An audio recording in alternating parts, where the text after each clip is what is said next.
Hi ಎಲ್ಲ ಸ್ಪರ್ಧಾ ಮಿತ್ರರಿಗೆ ಡಾಕ್ಟರ್ BR ಅಂಬೇಡ್ಕರ್ ಅವರ ಜಯಂತಿಯ ಶುಭಾಶಯಗಳನ್ನ ತಿಳಿಸುತ್ತಾ ಇವತ್ತು ಒಂದು ಮುಖ್ಯ ವಿಷಯದ ಬಗ್ಗೆ ಒಂದು ಮಾಹಿತಿನ ಹಂಚ್ಕೊಳ್ಳೋಣ ಅಂತ ಪ್ರಯತ್ನ ಮಾಡ್ತಿದ್ದೀನಿ. ಏನು ಅಂತಂದರೆ, ನಾನು ಈ ಹಿಂದೆ ಒಂದು ವಿಡಿಯೋದಲ್ಲಿ ಒಂದು ಮಾಹಿತಿ ಕೊಟ್ಟಿದ್ದೆ.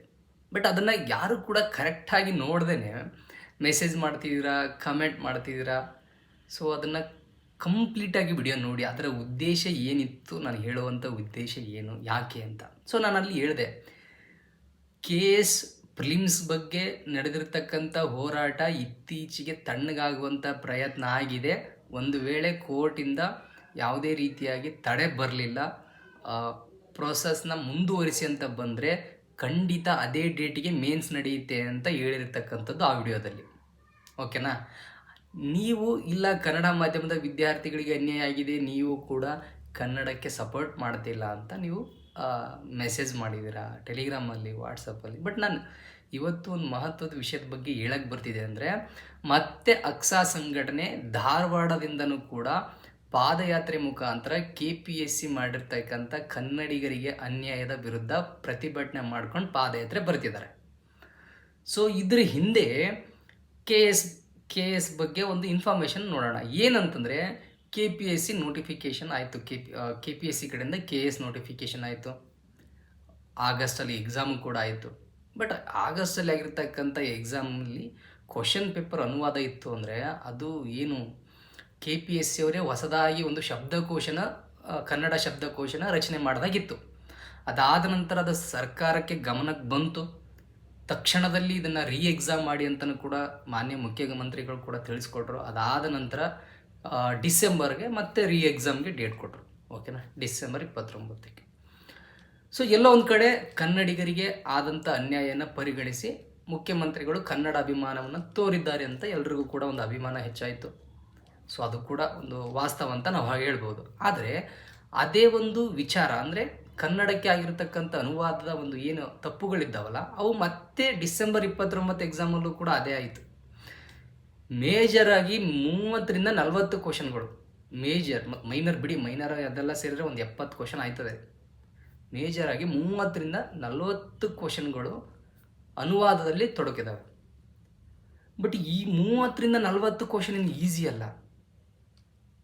30 ಕ್ವಶನ್ ಅಂದರೂ ಕೂಡ ಒಂದು ಕ್ವಶನ್ಗೆ 2 ಅಂಕಗಳಂದಾಗ 30 ಕ್ವಶನ್ಗಳಿಗೆ 60 ಅಂಕಗಳಾಯಿತು. 60 ಅಂಕಗಳಂತಂದರೆ ಎಂಥ ವೇರಿಯೇಷನ್ ಹೇಳಿ ಲಿಸ್ಟಲ್ಲಿ. ಹಾಗಾಗಿ ಕೆಲವೊಂದಿಷ್ಟು ಸ್ಪರ್ಧಾರ್ಥಿಗಳು ಕ್ವಶನ್ ಅರ್ಥ ಆಗದೇ ಇರೋ ಕಾರಣಕ್ಕೆ ಅಟೆಂಡೇ ಮಾಡಿಲ್ಲ, ಗೊತ್ತಿರ್ತಕ್ಕಂಥ ಕ್ವಶನ್, ಬಟ್ ಅನುವಾದದಿಂದ ಆಗಿರ್ತಕ್ಕಂಥ ಮಿಸ್ಟೇಕ್. ಬಟ್ KPSC ಅವರು ಸೂಚನೆ ಕೊಟ್ಟಿದ್ದೀವಿ, ಏನು ಅಂತಂದರೆ, ಕನ್ನಡದಲ್ಲಿ ಕ್ವಶನ್ ಅರ್ಥ ಅಲ್ಲ ಅಂದರೆ ಇಂಗ್ಲೀಷಲ್ಲಿ ನೋಡಿ ಅಂತ. ಅಲ್ಲ, KPSCಗೆ ಒಂದು ಪ್ರಶ್ನೆ, ಒಂದು ನೀವು ತೆಗೆದಿರ್ತಕ್ಕಂಥ 100 ಕ್ವಶನ್ಗಳು 2 ಅವರಲ್ಲಿ ಓದ್ಕೊಂಡು ಪಾಪ ಸ್ಪರ್ಧಾರ್ಥಿಗಳಿಗೆ ಅವುಗಳನ್ನ ಸಾಲ್ವ್ ಮಾಡಿ ಅಟೆಂಡ್ ಮಾಡೋಕ್ಕೆ ಆಗಲ್ಲ. ಇನ್ನು ಕನ್ನಡದಲ್ಲಿ ಒಂದು ಬಾರಿ ಓದಬೇಕಂತೆ, ಅದಾದ ನಂತರ ಡೌಟ್ ಬಂದರೆ ಇಂಗ್ಲೀಷಿಗೆ ಒಮ್ಮೆ ಹೋಗ್ಬೇಕಂತೆ. ಸರಿ ರೀ, ನಿಮ್ಮ ಪ್ರಕಾರನೇ ಇಂಗ್ಲೀಷ್ ಮಾಧ್ಯಮದ ವಿದ್ಯಾರ್ಥಿಗಳಿಗೆ 2 ಗಂಟೆ ಇಡಿ, ಕನ್ನಡ ಮಾಧ್ಯಮದ ವಿದ್ಯಾರ್ಥಿಗಳಿಗೆ ಒಂದು 5 ಗಂಟೆ ಟೈಮ್ ಕೊಡಿ. ಒಂದು ಬಾರಿ 100 ಕ್ವಶನ್ಗಳು ಕನ್ನಡದಲ್ಲಿ ಓದ್ತಾರೆ.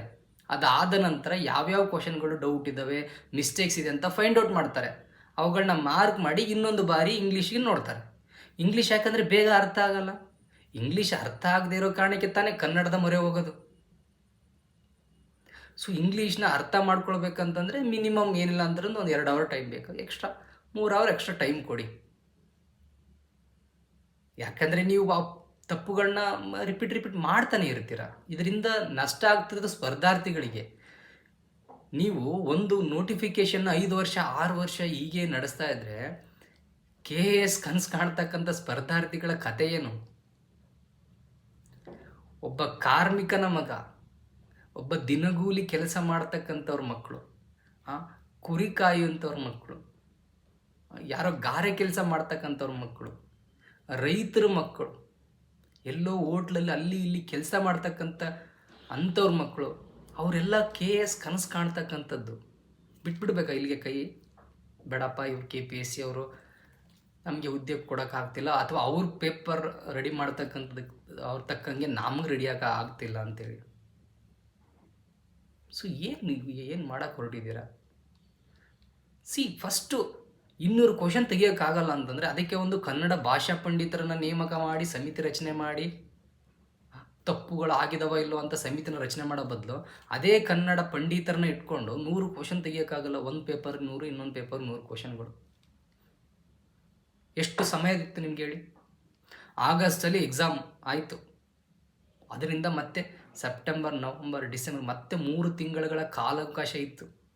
ಒಂದು ವಾರ ಟೈಮ್ ಕೊಡ್ರಿ, ಎಂಥ ಕ್ವಶನ್ ಪೇಪರ್ ಬೇಕು ಹೇಳಿ, UPSC level question paper ready ಮಾಡ್ಬೋದು. ಸ್ಪರ್ಧಾರ್ಥಿಗಳೇ ರೆಡಿ ಮಾಡಿ ಕೊಡ್ತಾರೆ ನಿಮಗೆ.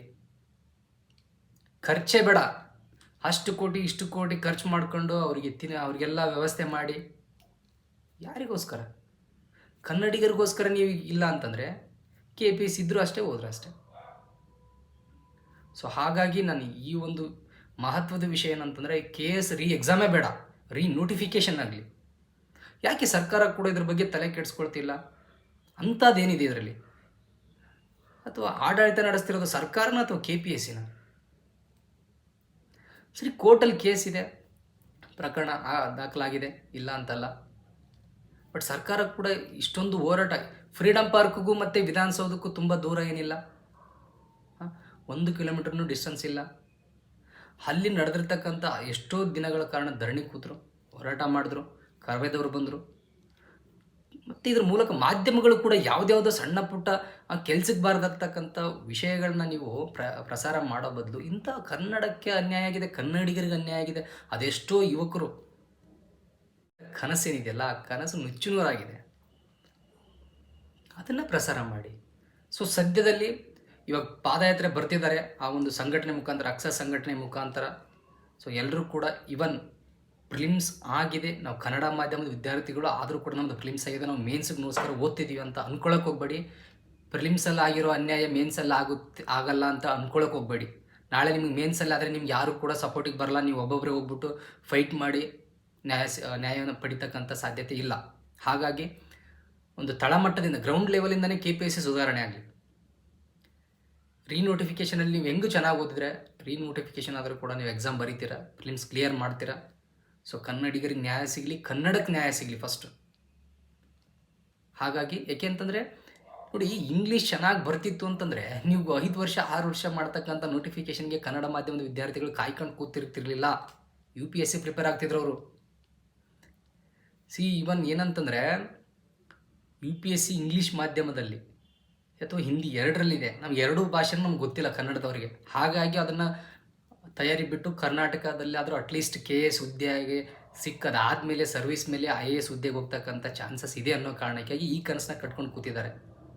ನೀವು ಇದಕ್ಕೂ ಕೊಳ್ಳೆ ಇಡ್ತಕ್ಕಂಥ ಕೆಲಸ ಮಾಡ್ತಿದ್ರ ಅಂತಂದರೆ, ಸೊ ಹಾಗಾಗಿ ಎಲ್ಲ ಸ್ಪರ್ಧಾರ್ಥಿಗಳಲ್ಲಿ ಮನವಿ ಏನಂತಂದರೆ, ದಯವಿಟ್ಟು ಪ್ರತಿಯೊಂದು ಊರಲ್ಲಿ 10 ಜನ ಸ್ಪರ್ಧಾರ್ಥಿಗಳು ಬಂದು ಈ ಒಂದು ಹೋರಾಟಕ್ಕೆ ಭಾಗಿಯಾಗಿ ಯಶಸ್ವಿಗೊಳಿಸಿ, ಖಂಡಿತ ಹೆಚ್ಚಿನ ಜನಸಂಖ್ಯೆಯಲ್ಲಿ ಭಾಗಿಯಾದಾಗ ಸರ್ಕಾರ ಈ ಒಂದು ಹೋರಾಟಕ್ಕೆ ಮಣಿದು ಏನಂತಂದರೆ ತಮ್ಮ ತಪ್ಪನ್ನ ಅರಿವು ಆಗಿ, ಯಾಕೆಂದರೆ ಪ್ರೀವಿಯಸ್ ಸರ್ಕಾರ ಬೀಳೋ ಕಾರಣ PSI ಸ್ಕ್ಯಾಮ್. ಸೊ ಸರ್ಕಾರಕ್ಕೂ ಆ ಭಯ ಇರುತ್ತೆ. ಹಾಗಾಗಿ ಹೆಚ್ಚಿನ ಜನಸಂಖ್ಯೆ ಇಲ್ಲಿ ಭಾಗಿಯಾಗಿ ಪಾಸಾದವರು, ಆಗದೇ ಇರೋರು, ಬೇರೆ ಬೇರೆ ಎಕ್ಸಾಮ್ಸ್ಗೆ ಹೋದರೆ ಎಲ್ಲರೂ ಕೂಡ ಬಂದು ಒಂದು ಹೋರಾಟದಲ್ಲಿ ಪಾಲ್ಗೊಳ್ಳಿ ಅಂತ ಈ ಮೂಲಕ ಕೇಳ್ಕೊಳ್ತೀನಿ. ನೆಕ್ಸ್ಟ್ ನೋಟಿಫಿಕೇಷನ್ನು ಹೊಸದಾಗಿನೇ ಆಗಲಿ, ಹೊಸ ಅಧಿಸೂಚನೆ ಬರಲಿ ನೇಮಕಾತಿಗೆ. ನಾನು ನೆಕ್ಸ್ಟ್ ಬೇರೆ ಬೇರೆ ನೇಮಕಾತಿಗಳು ಮತ್ತು ಬೇಗ ಒಳ ಮೀಸಲಾತಿ ಜಾರಿ ಮಾಡಿ ಹಲವಾರು ನೇಮಕಾತಿಗಳ ಪ್ರಕ್ರಿಯೆ ಆರಂಭವಾಗಲಿ ಅಂತ ಹೇಳ್ಕೊತೀನಿ. ಸೊ ಏನಂತಂದರೆ ವಾಟ್ಸಪ್ ಮತ್ತು ಟೆಲಿಗ್ರಾಮಲ್ಲಿ ಮೆಸೇಜ್ ಮಾಡಿದ್ರಿ, ಏನಂತಂದರೆ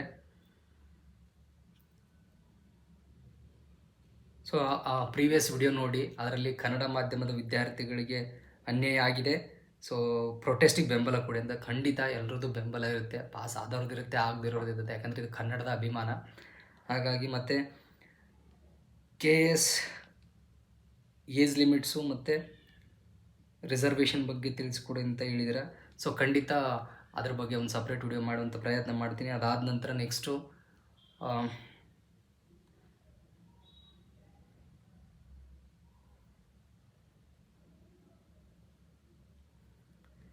ನೇಮಕಾತಿಗಳ ಬಗ್ಗೆ, ಒಳ ಮೀಸಲಾತಿ ಜಾರಿ ಆದ ನಂತರ ಯಾವ್ಯಾವ ನೇಮಕಾತಿಗಳಾಗುತ್ತೆ ಅಂತ ಕೇಳಿದ್ದೀರ. ಬಟ್ ನೋಡೋಣ, ಇನ್ನು ಅದ್ರ ಬಗ್ಗೆ ಮಾಹಿತಿ ಇಲ್ಲ. ಯಾವ್ಯಾವ ನೇಮಕಾತಿಗಳಾಗುತ್ತೆ ಅದ್ರ ಬಗ್ಗೆ ಮಾಹಿತಿ ಕೊಡುವಂಥ ಪ್ರಯತ್ನ ಕೂಡ ಮಾಡ್ತೀನಿ. ಖಂಡಿತ ಖಂಡಿತ ಹೋರಾಟಕ್ಕೆ ಬೆಂಬಲ ಇದೆ, ಅದರಲ್ಲಿ ಏನು ಡೌಟ್ ಇಲ್ಲ. ಓಕೆನಾ? ಸೊ ಎಲ್ಲನೂ ಕೂಡ ಕಮೆಂಟ್ಸಲ್ಲಿ ಇಷ್ಟು ಕೋರ್ಟಲ್ಲಿ ಕೇಸ್ ಇದೆ, ಖಂಡಿತ ಕೋರ್ಟಲ್ಲಿ ಕೇಸ್ ಇದೆ, ಕೋರ್ಟ್ ನ್ಯಾಯ ಸಿಗುತ್ತೆ ಅಂತ ಅಂದ್ಕೊಂಡಿದ್ದೀವಿ.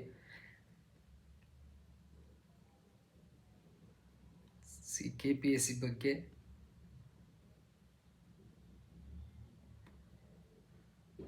ರಾಂಗ್ ನೆರೇಟಿವ್ ಇಲ್ಲ, KPSC ಬಗ್ಗೆ ರಾಂಗ್ ನೆರೇಟಿವ್ ಏನು ಕೊಟ್ಟಿಲ್ಲ. KPSCಲಿ ಇರ್ತಕ್ಕಂಥ ಸತ್ಯಾಂಶಗಳು, ಯಾಕಂದರೆ ಎಲ್ರಿಗೂ ಗೊತ್ತಿರತಕ್ಕಂಥ ವಿಚಾರ. ಓಕೆನಾ? ಎಲ್ರಿಗೂ ಗೊತ್ತಿರತಕ್ಕಂಥ ವಿಚಾರ.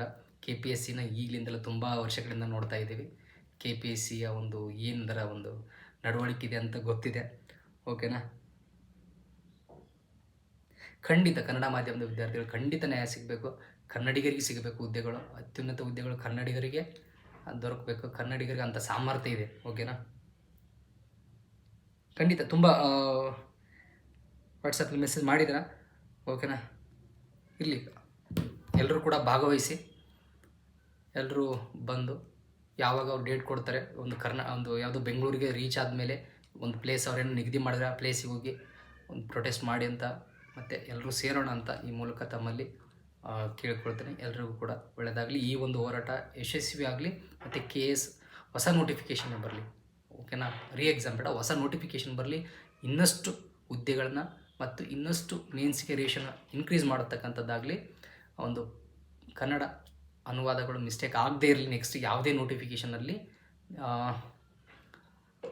ಎಲ್ರಿಗೂ ಕೂಡ ಈ ಒಂದು ಹೋರಾಟದಿಂದ ನ್ಯಾಯ ಸಿಗಲಿ ಅನ್ನೋದು ಒಂದು ಉದ್ದೇಶ. ಓಕೆನಾ? ಏನಾದರೂ ಮಾಹಿತಿಯ ಬೇಕಿದ್ದರೆ ಅದೇ ಕಮೆಂಟಲ್ಲಿ ಅಥವಾ ವಾಟ್ಸಪ್ ನಂಬರ್ ಇರುತ್ತೆ, ಅದರಲ್ಲಿ ನೀವು ತಿಳಿಸಿ. ಓಕೆನಾ? ಯಾರು ಕೂಡ ಹೋರಾಟದಿಂದ ಹೊರಗುಳಿಯುವಂಥ ಪ್ರಯತ್ನ ಮಾಡಬೇಡಿ. ಎಲ್ಲರೂ ಬನ್ನಿ, ಪ್ರತಿಯೊಬ್ಬರು ಬನ್ನಿ. ನಿಮ್ಮ ಜೊತೆಯಲ್ಲಿರ್ತಕ್ಕಂಥ ಎಲ್ಲ ಸ್ಪರ್ಧಾರ್ಥಿಗಳು, ನಾನು PCಗೆ ಓದ್ತಿದ್ದೀನಿ, ನಾನು ಯಾವುದೇ FD SD ನಾನು ಸೆಂಟ್ರಲ್ ಗೌರ್ಮೆಂಟ್ಗೆ ಓದ್ತಿದ್ದೀನಿ, ನಾನು ಯಾಕೆ ಬರಲಿ ಅಂತ ಏನಕ್ಕೆ ಕೇಳ್ಕೊಂಡು, ನಿನ್ಗಲ್ಲ, ನಿಮ್ಮ ಮುಂದಿನ ಪೀಳಿಗೆ ಅಥವಾ ನಿಮ್ಮ ಮುಂದೆ ಬರ್ತಕ್ಕಂಥ ಸಹೋದರ ಸಹೋದರಿ ಅವ್ರಿಗೂ ಕೂಡ ಒಂದು ಪ್ರಾಮಾಣಿಕವಾಗಿ ಹುದ್ದೆ ಸಿಗಬೇಕಂದ್ರೆ ಇವಾಗಲಿಂದನೇ ಅದನ್ನು ಸುಧಾರಣೆ ಆಗಬೇಕು. ಆಯಿತಾ? ಓಕೆ, ಎಲ್ರಿಗೂ ಒಳ್ಳೆಯದಾಗಲಿ.